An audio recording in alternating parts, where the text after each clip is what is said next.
चारों युगों में हनुमान जी, हाँ, चारों युगों में हनुमान जी विराजमान। सतयुग में हर के रूप में हनुमान जी, त्रेता में राम जी के साथ हनुमान जी। देखो हनुमान जी सब युग में है, ऐसा कोई युग नहीं है कि जहाँ हनुमान जी नहीं है। देखो हनुमान जी सतयुग में भी है, त्रेता युग में भी है, द्वापर युग में भी है और कलयुग में भी है। सतयुग में हर के रूप में हनुमान जी और हनुमान जी त्रेता युग में राम जी के साथ और द्वापर युग में हनुमान जी घनश्याम के साथ महाभारत में कपिध्वज नाम के रथ के ऊपर विराजमान थे। क्या कलयुग में हनुमान जी हैं? हाँ बिल्कुल है, हनुमान जी का चारों युगों में प्रताप है। अच्छा हनुमान जी कलयुग में हैं तो किसी को मिले हनुमान जी? हाँ बहुत लोगों को मिले। पहले ये साफ कर ले कि हनुमान जी कलयुग में है कहाँ। हनुमान जी सब जगह है, पर किसके साथ है हनुमान जी? देखो ऐसे में तो हनुमान जी संतों के बड़े रखवाले है। और एक बात, हनुमान जी का इस कलयुग में इसको दर्शन मिला। देखो कलयुग में श्री तुलसीदास जी को हनुमान जी का दर्शन हुआ। तुलसीदास जी आप क्यों रो रहे हो? आप क्यों आंखों में आंसू भरे बैठे हो? क्या बात है,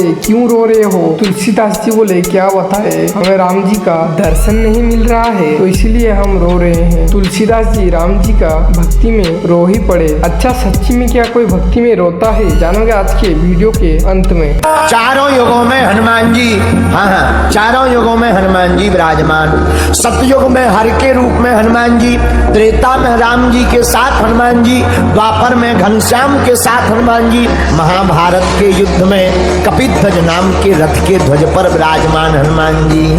पर क्या कलयुग में हनुमान जी हैं? हाँ हैं, किसी को मिले, बहुत लोगों को मिले, लेकिन पहले बात तो ये तय कर दे कि हनुमान जी कहाँ है कलयुग में। हनुमान जी सब जगह हैं, पर किसके साथ? हनुमान जी महाराज संतों के रखवाले हनुमान जी। किसको दर्शन मिले हनुमान जी के कलयुग में, किसके साथ? इसके कोई प्रमाण है? हाँ पहला प्रमाण देखो, कलयुग में श्री तुलसीदास जी को हनुमान जी के दर्शन है। तुलसीदास जी आप क्यों रो रहे हो? आंखों में आंसू क्यों भरे हो?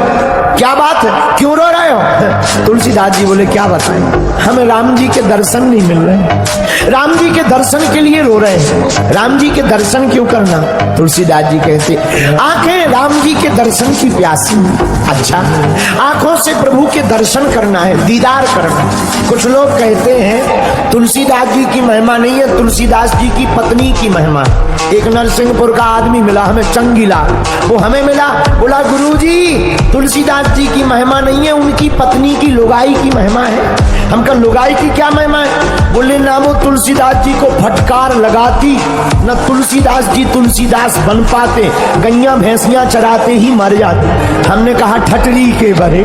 बोले गाली क्यों बक रहे? अरे हमने कहा नक कटा, अगर पत्नी की डांट खाने से कोई तुलसीदास बनता होता तो आज घर घर तुलसीदास बैठे होते। कितने लोग नहीं है जो पत्नी की डांट, कुछ लोग तो पत्नी की डांट नहीं बेलन चिमटा भी खा लेते। पत्नी तो ठीक है, हाँ हम मानते हैं पत्नी ने दिशा दिखाई, पर मन में क्रांति तो तुलसीदास जी के अंदर ही जगी प्रभु को पाने के लिए।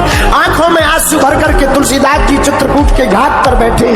क्यों रो रहे हो? रो मत, भगवान ने चाहा तो तुम्हें दर्शन हो। तुलसीदास जी की एक आदत, वो रोज जब भी सुबह के समय नित्य क्रिया करने जाते हैं तो सोच का बचा हुआ जल एक पेड़ पर डालते हैं। उसी पेड़ में एक प्रेत रहता था, भूत, वो बड़ा प्यासा था। तुलसीदास जी के प्रतिदिन जल डालने के कारण वो तृप्त हो गए। एक दिन प्रकट हो गया, तुलसीदास जी ने पूछा कौन हो?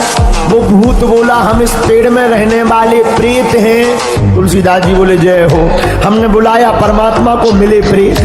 तुम क्या कर रहे हो? महाराज हम इस पेड़ में रहते हैं, आपने रोज पानी डालकर हमारी प्यास बुझा। बताओ क्या चाहते हो? हम में अपार शक्ति है, हम तुम्हें दुनिया की कोई भी वस्तु ला के दे सकते हैं। देखो भूत के अंदर तो अपार शक्ति होता ही है। तो प्रेत ने तुलसीदास से बोला क्या चाहिए बोलो। तो प्रेत ने कहा इस दुनिया में जो भी वस्तु है हम तुम्हें दे सकते हैं, हमारे अंदर अपार शक्ति है। तो तुलसीदास जी कहते हैं हमें तो इस दुनिया का कोई भी वस्तु नहीं चाहिए, तुम क्या हम हमें राम जी से मिलवा सकते हो? तो प्रेत बोला, अगर राम जी से मिलवाने का हमारा हिम्मत होता तो हम भूत थोड़ी होते। हम भूत क्यों होते? अगर राम जी से मिलवाने का क्षमता होता तो हम प्रेत थोड़ी होते। अब तक हम मुक्त हो गए होते। प्रेत ने बोला, आपने जिसका नाम बताया हम उनसे आपको मिलवा नहीं सकते।